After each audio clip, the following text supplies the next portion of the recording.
Okay, let me rip off some things on this stuff so I can get through it quickly. This book I recommended to the Pastor Mike, um, it just seemed to fit, you know? It just seemed to fit like it's something that he would be interested in. It's, if you write the Northwest Church of Christ in Seattle, Washington, they should be able to get you a copy. For me, it was about $6 or $7. I got the address, I think. I put the address in maybe the other video. You can look that up. Question: Can the Great Commission be accomplished? Churches have been searching for a method or gimmick that would help them to win the world to Christ. I'm going to read this a little bit. Basically, it's going to be reading this book so people know what it's about. To win the world to Christ, but virtually have ignored the plan that was mapped out by Jesus himself. The Great Commission cannot be fulfilled if it is done in a manner, not done in the manner of Jesus and his plan to make disciples.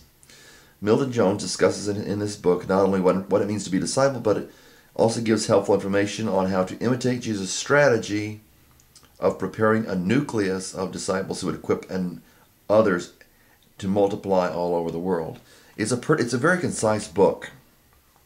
Discipling the Multiplying Ministry, Discipling, the Multiplying Ministry, by Milton Jones.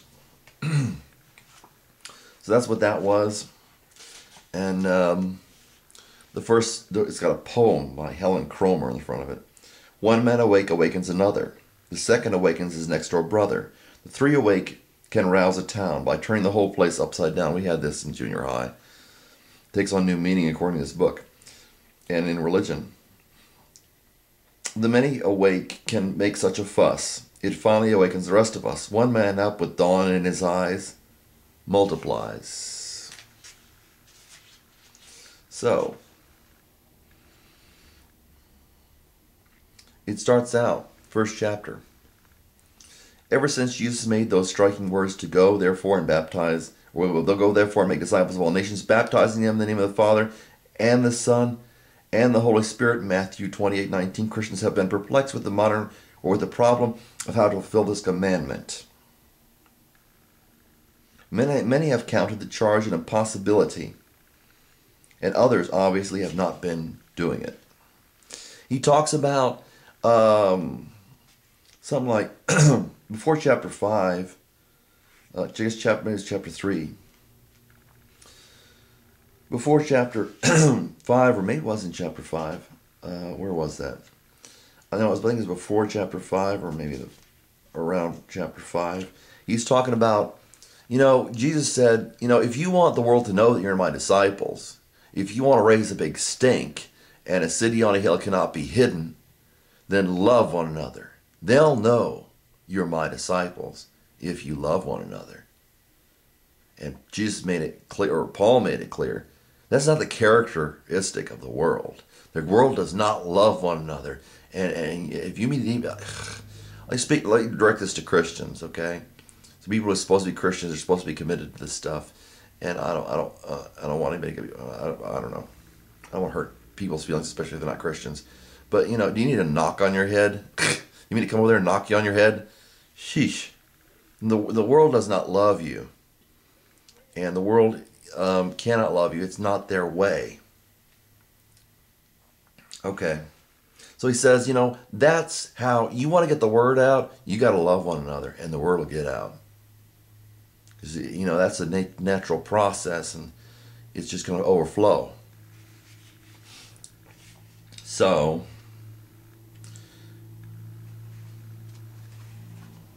but this is into making disciples of all nations. This is, and it may be kind of theoretical for some people, but I think it's extremely practical if you can apply what's written here. It's an excellent book. 4.5 stars to 5 stars out of 5. And I don't do that very often. I don't say that very often. Talks about defining a disciple, which is more than a student.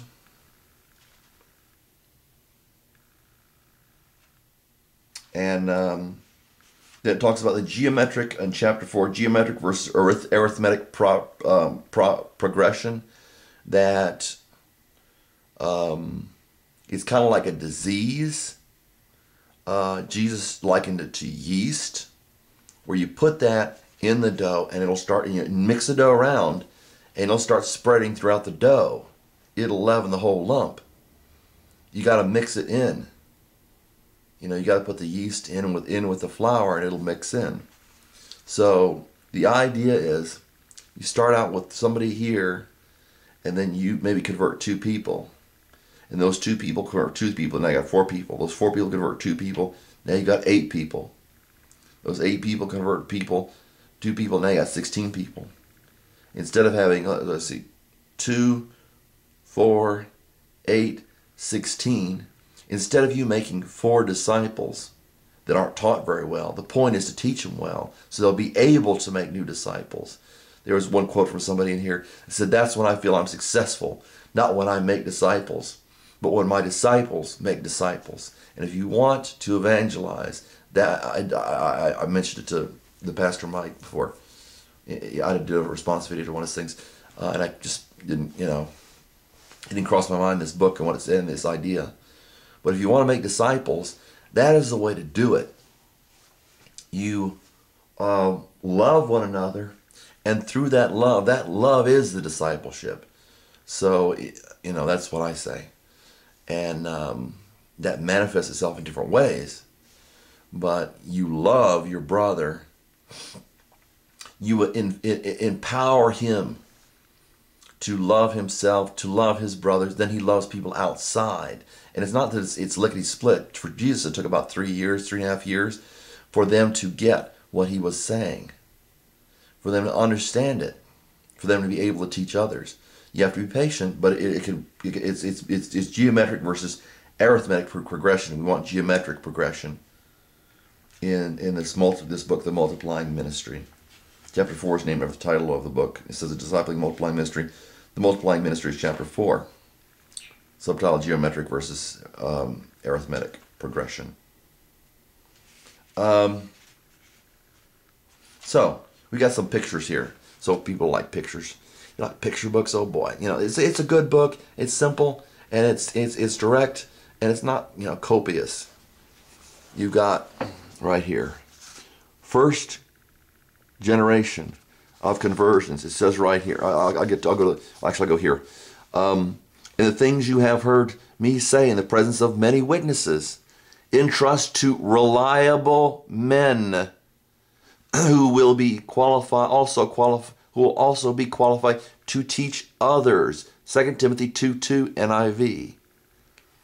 What you've heard me say in the presence of witnesses, Timothy was reliable. He said, Paul said, "I trust you." Entrust that to reliable men just like you, not to goof-offs, who will also be qualified. They must be qualified and discipled to teach others. First generation, right there. People want to think I'm a little bit of a nut. They're going to think, well, he's one of these, I don't know, nutballs here. I can't think of a good word for it. First generation, second generation, third generation. See how that spreads? 9, I believe that is. Something like that, or 7 or something. So there you go. That's the illustration of what he's talking about. You have to know who's qualified and who's not. And you have to teach them. If they're not going to listen, then you go to somebody else who will be qualified. First generation. This is an example of it. Paul. Second generation. Timothy. Third generation. What does that say? Third generation. Reliable men.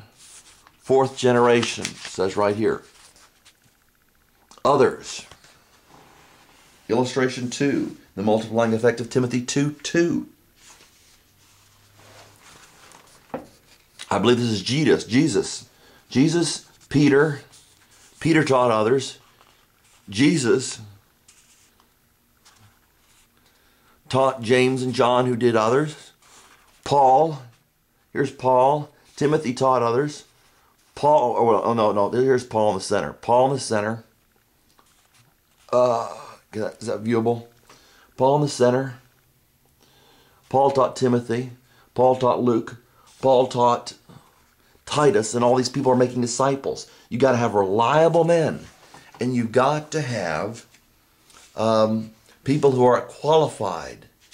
You qualify them. Who will be qualified, not qualified at the time, who will be qualified. They've got to listen. You get people working together. Paul, Silas, Timothy. They taught these people. These people taught others. Blah, blah, blah, blah, blah. That's one of the main points of the book. Excellent book. Excellent book.